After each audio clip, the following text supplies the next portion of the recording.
स्वागत है आप सभी बच्चों का इस वीडियो में। मैं हूं अनम, मैं हूं आपकी मैथ्स मेंटर और आज की इस वीडियो में हम बात करने वाले हैं क्लास 10 के मैथ्स के सिलेबस के बारे में, और वो भी कौन सा सेशन जो आपका सेशन चल रहा है 24 to 25 वाले सेशन, उसके सिलेबस के हम बारे में बात करें। क्योंकि अभी कुछ दिन पहले CBSE ने एक बुकलेट रिलीज करी है, उसमें आपका सिलेबस के बारे में बताया गया है कि क्या क्या आपका पार्ट डिलीट है और क्या क्या आपके पास आ रहा है। लेकिन उसमें ना बहुत सारी कंफ्यूजन है, तो इसलिए मैं आपके लिए सिंपल सॉर्टेड तरीके से यहाँ पे पूरा सिलेबस लेकर आ चुकी, कितने चैप्टर्स आ रहे हैं, क्या क्या चीज़ें हर एक चैप्टर में डिलीटेड है, ठीक है, ताकि आपको आइडिया हो सके, ठीक है, कि क्या क्या आ रहा है और क्या क्या नहीं आ रहा है, ठीक है। और ये वीडियो आपके लिए बहुत ज़्यादा इंपॉर्टेंट होने वाली है, इसलिए इस वीडियो को पूरे एंड तक जरूर देखना है। क्यों होने वाली है? क्योंकि यार जब आपको सिलेबस पता होगा कि क्या हमें पढ़ना है, क्या हमें नहीं पढ़ना, जब भी तो आप आगे आने वाली चीज़ों के लिए प्लानिंग कर पाओगे कि हमें किस तरीके से आगे पढ़ाई करनी है, कैसे चैप्टर्स को करें, कितना टाइम लगाए। तो उससे पहले आपको सिलेबस पता होना चाहिए, ठीक है। तो सबसे पहले हम सिलेबस का स्टार्टिंग करते हैं कि कितने चैप्टर्स आ रहे हैं। तो आ जाओ भाई, सबसे पहले हम बात करें यार, आपके पास 14 चैप्टर्स हैं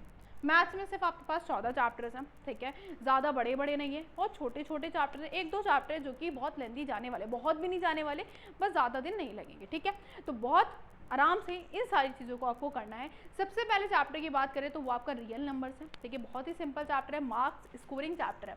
नेक्स्ट चैप्टर की बात करें तो यार पॉलिनॉमियल है, फिर आपका है pair of linear equation in two variables. Next chapter बेटा आपका क्वाड्रेटिक इक्वेशन, फिर फिफ्थ चैप्टर आपका अरिथमेटिक प्रोग्रेशन, ये आपका रियल लाइफ से रिलेटेड चैप्टर है। नेक्स्ट चैप्टर है ट्राइंगल्स, फिर कोऑर्डिनेट ज्योमेट्री है, फिर ट्रिग्नोमेट्री है, जिसमें सबसे ज़्यादा बच्चों को अभी डर लग रहा होगा कि अब तो हम क्लास 10th में आ गए, अब हमें ट्रिग्नोमेट्रिक पढ़नी पड़ेगी, तो हम कैसे पढ़ेंगे यार। बहुत इजी चैप्टर है, बस कुछ फॉर्मूले याद करने हैं, थोड़े से क्वेश्चंस की प्रैक्टिस करनी है, एंड दैट्स इट। बस आपका ट्रिग्नोमेट्री बहुत ज़्यादा स्ट्रांग हो जाएगा, ठीक है, ज़्यादा डरने वाली बात नहीं है।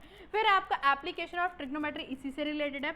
नेक्स्ट है सर्कल, फिर area related to circle, surface area and volume, statistics and probability.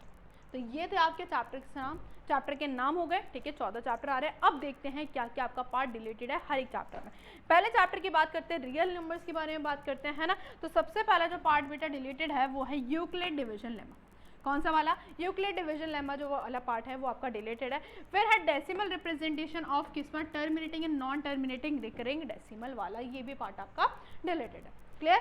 Next अगर चैप्टर की बात करें पॉलिनॉमियल में, तो यहाँ पे आपके पास क्या डिलीटेड है मैम? डिवीजन एल्गोरिदम वाला पॉलिनॉमियल, जो आपका डिवाइड वाले आपने क्वेश्चंस देखे होंगे ना 9th क्लास में, तो वो वाला पार्ट भी डिलीटेड कर दिया। अब तो 9th में से भी वो पार्ट डिलीट कर दिया गया, ठीक है। नेक्स्ट है बेटा जो आपका रिड्यूसिबल वाली फॉर्म वाली इक्वेशंस होती है, उनको भी डिलीट कर दिया गया है। क्वाड्रेटिक इक्वेशन में कोई डिलीट नहीं है, ना अरिथमेटिक प्रोग्रेशन में कुछ भी डिलीट है। नेक्स्ट कोऑर्डिनेट ज्योमेट्री की बात करें तो एरिया ऑफ ट्राइंगल वाला पार्ट, जो एरिया ऑफ ट्राइंगल है वो वाला पार्ट आपका डिलीटेड है। मतलब 3 ही फॉर्मूले आप पे आपको देखने को मिलेंगे, ठीक है। फिर नेक्स्ट है वो परपेंडिकुलर ड्रॉन, यहाँ पे आपके पास ये थ्योरम्स वगैरह है, ये सारी आपके पास ये थ्योरम क्या है बेटा? डिलीटेड है। क्लियर होगी बात? आ जाओ भाई। नेक्स्ट चैप्टर सर्कल में कोई डिलीट नहीं, कंस्ट्रक्शन पूरा ही चैप्टर उड़ा दिया गया, पूरा ही चैप्टर नहीं आ रहा है, क्योंकि यार इसका कोई यूज़ भी नहीं था। ऐसे ही 9th में भी ये भी पूरा चैप्टर हटा दिया गया है कंस्ट्रक्शन, और 10th में भी ये हटा दिया गया है, ठीक है। तो कंस्ट्रक्शन आपको नहीं करनी है। ट्रिग्नोमेट्री, इंट्रोडक्शन टू ट्रिग्नोमेट्री कुछ डिलीट नहीं है। ट्रिग्नोमेट्रिक आइडेंटिटीज में जो कॉम्प्लीमेंट्री वाले एंगल्स है, मतलब 90 माइनस थीटा, 90 प्लस थीटा वाले जो एंगल्स है, उनको भी हटा दिया गया है, ठीक है। हाइट एंड डिस्टेंस, मतलब जिसको हम एप्लीकेशन ऑफ ट्रिग्नोमेट्री बोलते हैं, इसको हम हाइट एंड डिस्टेंस बोलते हैं, इसमें भी कुछ डिलीट नहीं है। एरिया रिलेटेड टू सर्कल में भी कुछ डिलीट नहीं है। Next surface area and volume की बात करें, फ्रस्टम ऑफ कोन वाला पार्ट डिलीट है।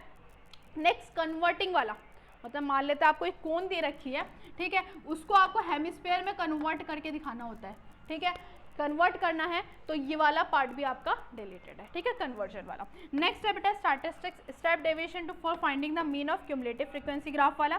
प्रोबेबिलिटी में कुछ भी डिलीट नहीं है। समझ गए बात को? ये तो ये सारी चीज़ें, ये सारे टॉपिक है जो कि आपके डिलीट हैं, ठीक है। कुछ चैप्टर्स है जो जिसमें कुछ भी डिलीट नहीं है। तो बस ये था आपका पूरा का पूरा सिलेबस। आई होप क्लियर हो गया होगा। अगर आपको उसकी PDF चाहिए तो आप मुझे कमेंट सेक्शन में बता सकते हैं, ठीक है। इसके अलावा आपको अगर 1 शॉट वीडियोज़ चाहिए, NCERT के हर एक एग्जाम्पल, हर एक एक्सरसाइज चाहिए, तो वो भी आपको इस चैनल पर मिल जाएगी। तो चैनल को सब्सक्राइब करना मत भूलना। मिलते हैं बेटा नेक्स्ट वीडियो में।